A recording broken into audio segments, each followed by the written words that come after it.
le plus grand ennemi de l'homme, c'est pas le péché, c'est pas le diable, c'est l'ignorance. Et pour chasser l'ignorance, il faut que la lumière soit. Église évangélique Grâce Académie. Une église, une vision, un ministère évangélique. Une ambassade du royaume de Dieu, un peuple d'adorateurs, une église sans cloison, une voix prophétique, une vision pour sa génération. Nous prêchons et vivons l'évangile du royaume. Grâce Académie.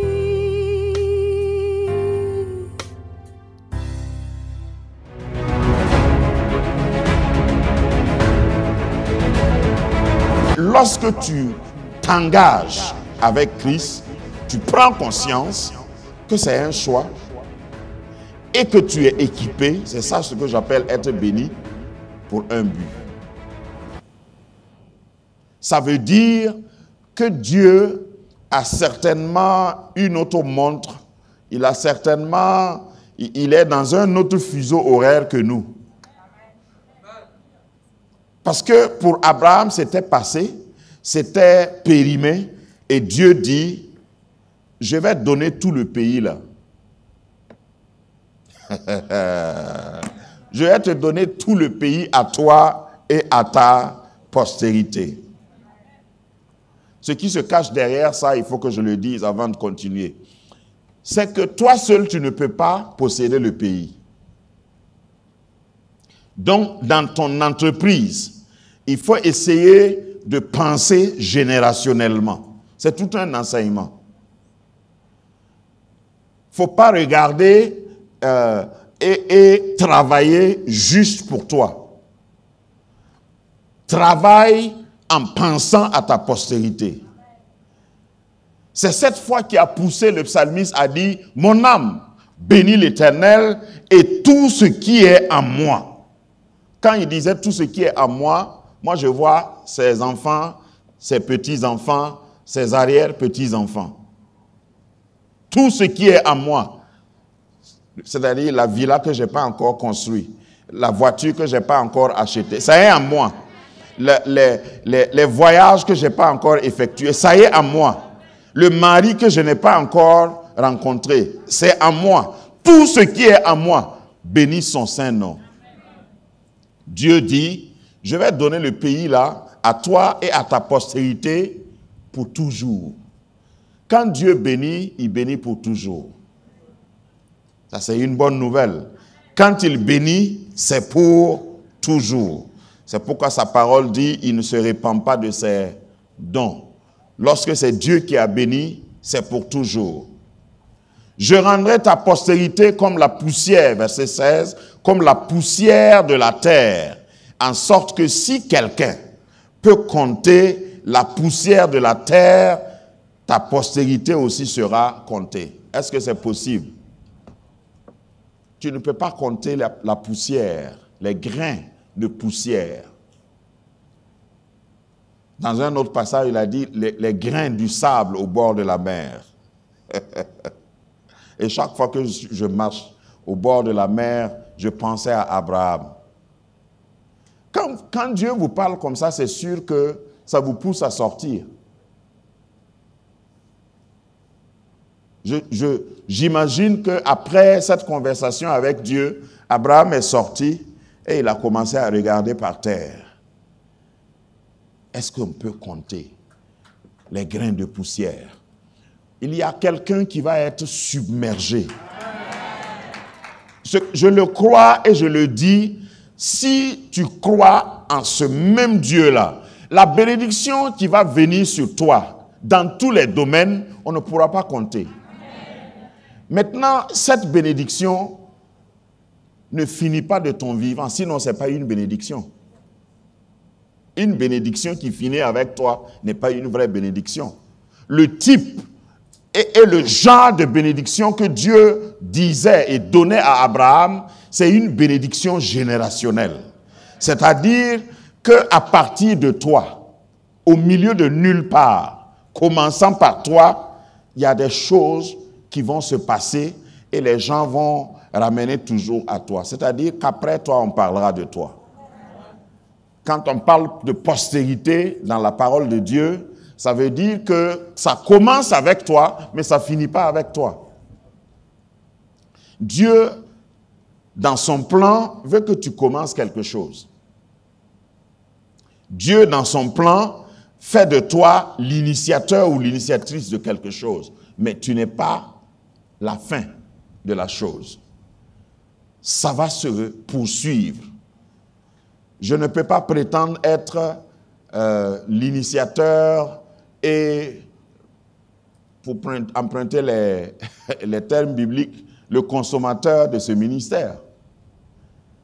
Quand je suis ici souvent, je lève simplement les yeux et puis je vois dans 20 ans, dans 30 ans, dans 40 ans, quelles sont les branches qui seront créées.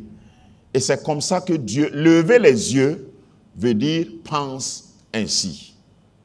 L'enfant que tu vois qui ne réussit pas à l'école, comme toi tu veux, parce que tout parent, c'est ça. Souvent, nous croyons que la réussite se résume à notre propre définition. Hein? Il faut voir un parent fier quand son enfant dit il est premier de la classe. Il est très content. Lui-même, il n'a pas été premier, mais quand il sort, il parle de ça. En tout cas, mon enfant là, il est brillant. Hein? Il est très bien. J'ai causé avec un parent d'un de mes fils qui est très loin, et puis je sentais dans sa voix, parce qu'il a demandé, et puis je dis non, vous avez eu un enfant valeureux, et puis je sentais que sa voix a changé. Une fierté l'a envahi. Tous les parents veulent que leur enfant réussisse, mais ta définition de succès n'est pas la définition de Dieu.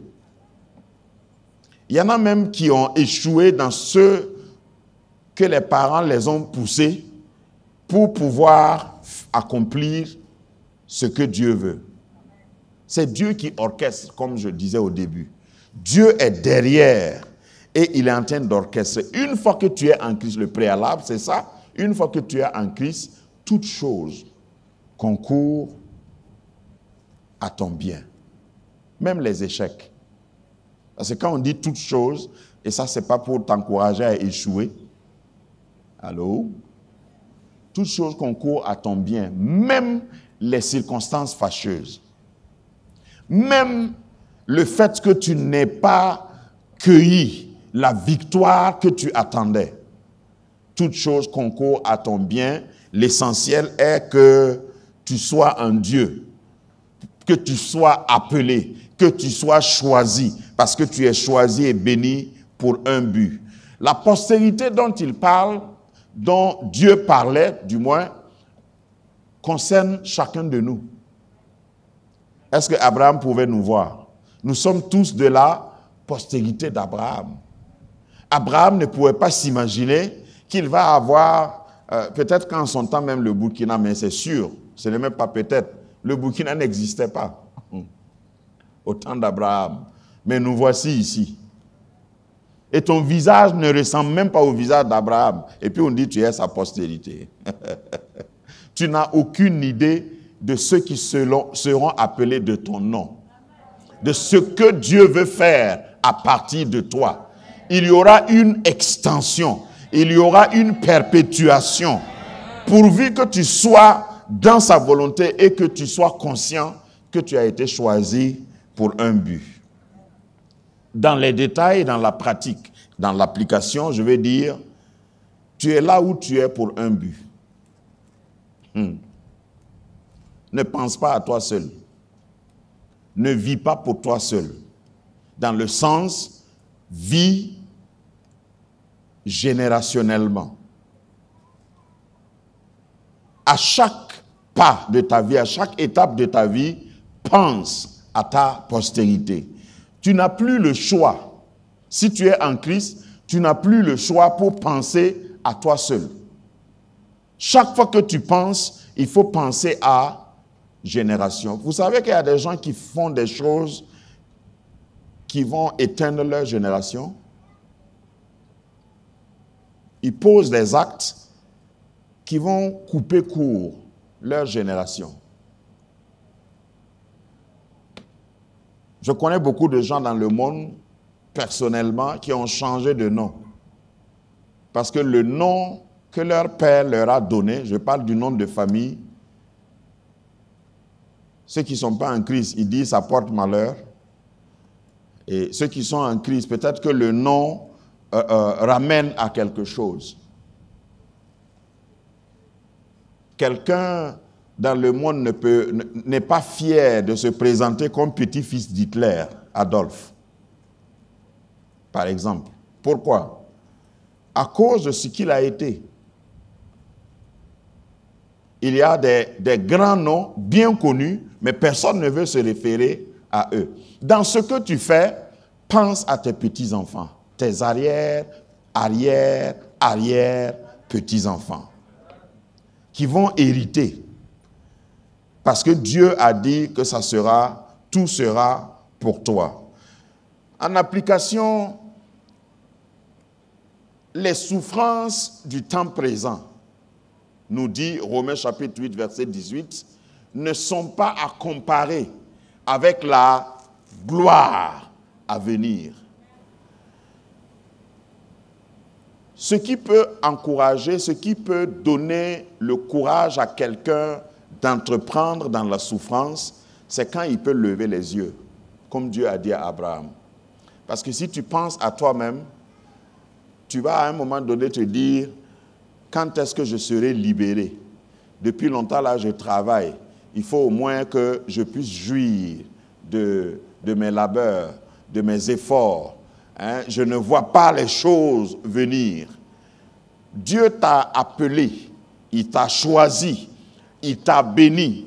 Béni ici veut dire qu'il t'a mis là où tu es et t'a équipé pour que tu puisses ouvrir la voie pour d'autres qui vont venir. Abraham n'a pas vécu, n'a pas connu tout ce que nous connaissons. Il n'était par exemple pas, même sur le plan spirituel, baptisé du Saint-Esprit. Abraham ne parlait pas en langue et il ne savait pas ce que ça voulait dire. Abraham n'a pas connu Christ. La Bible dit qu'il regardait Christ devant. Nous, nous regardons Christ derrière. Parce que la croix est derrière nous. La croix était devant Abraham. Mais il a persévéré sans avoir vu. Il a espéré contre toute espérance. Amen. Donc, lève les yeux et du lieu où tu es, regarde autour de toi. Regarde à gauche, à droite, derrière et devant. Tu vas voir qu'il y a un lieu qui doit être défriché. Lorsque Dieu disait ça à Abraham, le lieu n'était pas apprêté. Le lieu était occupé. Et j'ai toujours dit que tous les lieux bénis sont déjà occupés. Dans la vie, tous les lieux bénis sont déjà occupés. Maintenant, où est pour toi? Ton lieu béni est où? C'est quand tu vas persévérer et tu vas posséder. Une vraie bénédiction est possédée. C'est pas ramasser. Il faut que tu travailles avec abnégation pour posséder ces lieux. C'est donné, mais tu dois prendre. C'est donné, mais tu dois prendre. Il faut que tu t'appropries. Au verset 17, il lui dit, « Lève-toi, parcours le pays dans sa longueur et dans sa largeur, car je te le donnerai. » Donc, Dieu a donné, mais il faut que tu parcours. Même si tu ne dis pas Amen, c'est une réalité. Ce n'est pas parce que Dieu a donné que tu dois simplement t'asseoir là où tu es actuellement et commencer à composer des chants. Non, tu dois te lever et puis parcourir. Son principe, le principe de Dieu, c'est que quand il te donne, il faut que tu foules. Tant que tu n'as pas foulé, de ton pied, ce n'est pas pour toi. Et il y a des domaines où tu n'as pas encore foulé de ton pied. Fouler de ton pied veut dire quoi? Fais la chose. C'est-à-dire accomplis. Il faut arriver là. Il ne faut pas rêver seulement. Il ne faut pas dire, Seigneur, tu connais mon adresse. Si tu veux me donner, il faut me donner. Vous savez qu'il y a des gens qui prient comme ça. De toute façon, Dieu sait ce dont j'ai besoin. S'il veut me donner, il va me donner. Par exemple, dans le domaine du mariage, si tu fais comme ça, tu ne vas jamais te marier. Je vous ai parlé du frère qui regardait la sœur, chantait dans la même chorale, et la déposait à la fin de la répétition pendant 1 an. Et puis il ne disait rien. Il ne faisait que sourire seulement. Chaque fois qu'il voit la sœur, il dit vraiment, le Seigneur est merveilleux. Et à sa grande surprise, après les 1 an de fréquentation, sans rien, puisqu'il n'a pas foulé de son pied. Fouler de son pied, là, dans ce contexte, ça veut dire quoi? Il faut dire à la sœur, là, ce qui est dans tes poumons. Voilà. Il faut confesser sincèrement ce que tu ressens. La sœur aussi savait, mais qui doit parler le premier? C'est l'homme. Les sœurs sont en train de rire comme si elles ne savent pas. Les sœurs ont une onction de détection. Peuvent savoir ce que l'homme pense. Mais elles ne vont pas parler. C'est normal, c'est la nature qui le veut comme ça. Donc le monsieur était là. Et puis un monsieur, un autre frère, a quitté une autre église. Venir déclarer les choses. Et puis à sa grande surprise, un dimanche, on les présente comme on a présenté les Alou là, ce matin. Tu peux imaginer. Ce jour-là, en tout cas, il n'a pas bien chanté. Donc, tant que tu ne pars pas, là, Dieu t'a promis. Il dit, parcours le pays. Il dit, je te donne, versets 15 et 16. Verset 17, il dit, lève-toi maintenant, parcours le pays. Il y a des bénédictions qui sont déversées, qui sont promises à chacun de nous. Mais ce n'est pas tout le monde qui va posséder. Ceux qui vont posséder, c'est ceux qui vont parcourir. Et parcourir veut dire marcher. Parcourir veut dire subir, payer le prix. Dans le spirituel comme dans le naturel, si tu ne payes pas le prix, ce n'est pas parce que tu vas pleurer qu'on va te donner. Même sur le plan relationnel, il y a des gens qui sont assis avec des parents, avec des frères, avec des sœurs qui sont un trésor, mais ils ne connaissent pas. Et il y a quelqu'un qui quitte loin, qui vient prendre le trésor, il se développe, alors que toi tu dormais avec le trésor. Dieu met une bénédiction dans une église. Toi, tu es là, tu essuies même les chaises. Mais tu ne sais pas que c'est un trésor. Et puis quelqu'un quitte au loin, et puis il vient faire les papiers. Le jour que tu veux dire, moi je suis né ici, mon papa est enterré ici. On dit, il faut prendre les os de ton père, et tout ce que tu veux prendre là, il faut quitter ici. Ce n'est pas pour toi. Non, que Dieu ouvre nos yeux. Pour que tu ne dépasses pas encore un trésor pour aller chercher ailleurs. Parcours le territoire, parce que je te le donnerai à toi et à ta postérité. Amen. Et on dirait que Dieu était insistant. Souvent, quand Dieu veut nous bénir, il insiste. Au chapitre 15, nous voyons par exemple, au verset 5, que Dieu était obligé de l'amener dehors. Que Dieu te bénisse. Viens ici. Dans le nom de Jésus, je demande que la destinée de cette petite ne soit pas hypothéquée.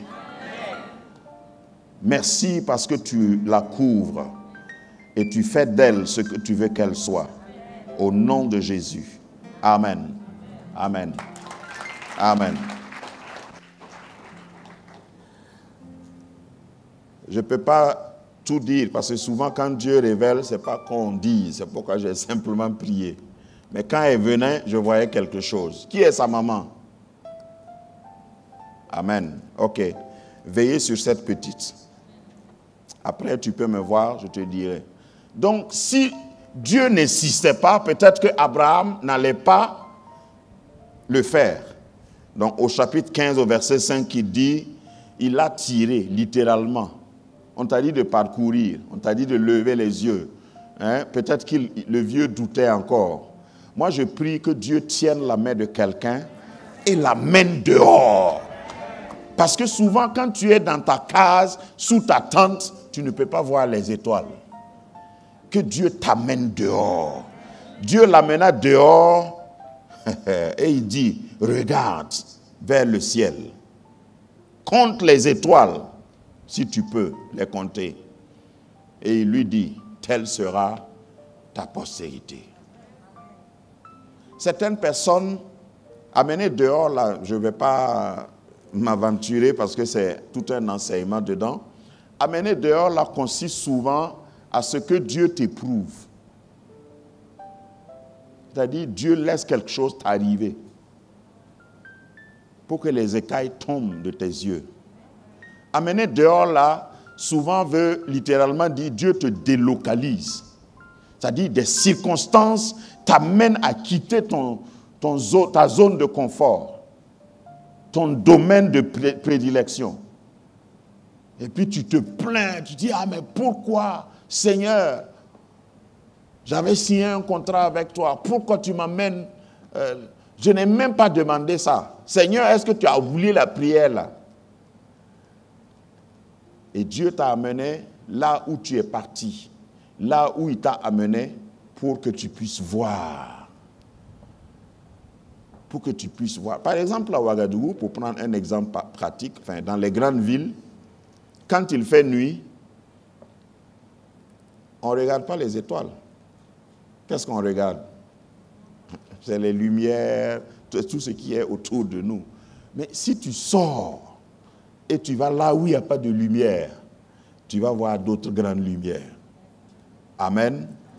Donc, accepte que Dieu te fasse sortir de ta tente. Accepte que Dieu te pousse là où tu n'es jamais allé. Accepte que Dieu te contraigne même. Et quelquefois, c'est ce que je dis. Je dis, Seigneur, je ne sais pas si tu as une trompette ou un sifflet. Lorsque tu vas voir que je m'égare, fais quelque chose. Fais gronder le tonnerre ou fais tomber un arbre. Ça, c'est des prières bizarres. Hein? Il dit, Seigneur, fais quelque chose pour que je me réveille. Ne me laisse pas dormir.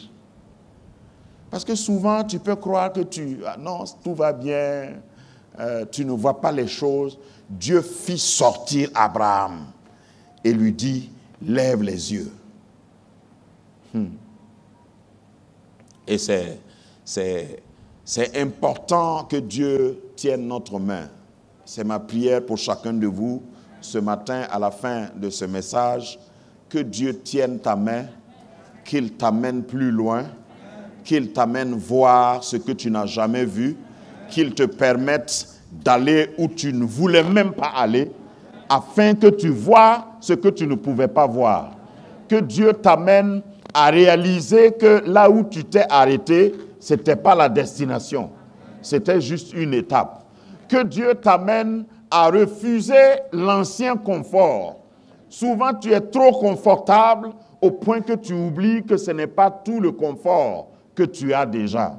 Le Seigneur m'a envoyé ce matin pour te dire qu'il t'a positionné, pour te dire que dans ta famille, tu as été choisi, pour te dire que dans ton ministère, tu es choisi pour un but. Tu as un appel et tu t'appelles Abraham. Tu t'appelles celui qui a été choisi dans ta famille pour ouvrir le pan, pour étendre une royauté, une dynastie à venir. Ce n'est pas pour toi seul, c'est pour ta progéniture. Reçois cette grâce et que le Seigneur te conduise, que sa main te guide pour que tu connaisses tout ce que Dieu veut que tu connaisses avant de quitter cette terre. Et ton départ de cette terre ne sera pas la fin parce que tu as inauguré et tes enfants et les enfants de tes enfants viendront continuer. Reçois cette grâce, reçois cette onction pour penser et travailler générationnellement au nom de Jésus. Amen. Dis avec moi, Seigneur, je me présente devant toi comme le Abraham de mon temps. Ne me laisse pas demeurer dans ma tente. Je veux sortir de ma tente, de ma zone de confort. Seigneur, donne-moi des yeux pour voir ce que tu me montres. Donne-moi des yeux pour ne pas me concentrer sur ce qui est autour de moi, mais de regarder loin devant moi. Seigneur, je veux le courage que Abraham a eu pour aller où tu m'envoies, pour sortir de ma tente, pour posséder les lieux, pour parcourir le territoire. Merci Seigneur, parce que tu rendras mes pieds fermes pour que je puisse parcourir de nouveaux territoires. Je déclare qu'avec toi, je vais réussir. Je vais gagner la bataille. Je vais poursuivre la marche. Avant ma mort, je vais réussir à parcourir toutes les étapes. Et je laisserai un héritage à mes enfants et aux enfants de mes enfants. Au nom de Jésus, Amen. Que Dieu bénisse ta semaine. Je te vois gagner. Je te vois réussir. Nul ne tiendra devant toi tant que tu vivras. Ton nom est victoire et victorieux. Tu seras connu maintenant et après. Dieu ordonne que tu marches dans la victoire. Reçois cette grâce au nom de Jésus. Amen. Que la lumière soit